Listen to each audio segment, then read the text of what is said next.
Owning a home comes with a lot of responsibilities and necessary safety precautions. Many homeowners are not aware of the potential dangers associated with older electrical wiring, specifically knob and tube.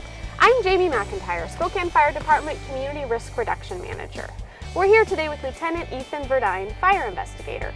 We're going to talk about knob and tube wiring, how to identify it, and what are some things you should do if you have it.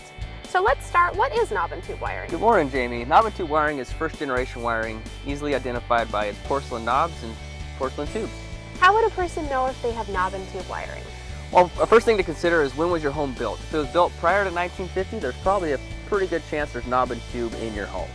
An easy way to go about looking for knob and tube is to go in your basement or in your attic, take a peek, and see if you see any of those porcelain knobs or porcelain tubes. How prevalent is knob and tube in Spokane? Good question. Knob and tube is very prevalent in our community. Being that Spokane is an older city, there's a lot of houses built prior to 1950, predominantly anything on the lower South Hill, lower North Hill, East, West Central, and downtown. Is knob and tube wiring dangerous? Good question. Inherently, it's not dangerous. It was good for its day. But today, with the heavy load with appliances, heaters, electronics, it becomes easily overloaded, and along with the age, it's breaking down in homes, and it's been modified by amateurs, and it becomes a safety concern. So what are the risks?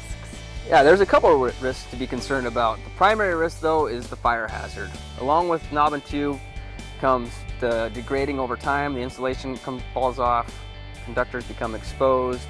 There's poor junctions in the system with modifications that were done by amateurs, and then coupled with blowing in insulation over top of those, the heat can't dissipate, and you get an easy ignition of a fire in your attic space or in a wall. What can be done to make it safer? Well, ultimately, once you've identified that you do have knob and tube in your home, it's important that you probably consult an electrician, a licensed electrician, that would come out and evaluate your system and see what can be done to make it safer. In the meantime, there is, however, some things a homeowner can do.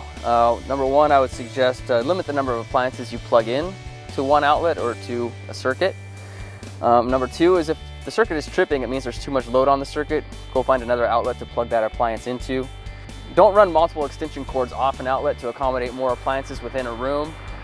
So the biggest takeaway from today is if you have knob and tube wiring or think that you do, you should have a licensed electrician come out and check out your home. Exactly, and I'll also add, if you observe any smoke, strange odors, or arcing, that you would call 911 immediately. Thank you, Lieutenant Verdine.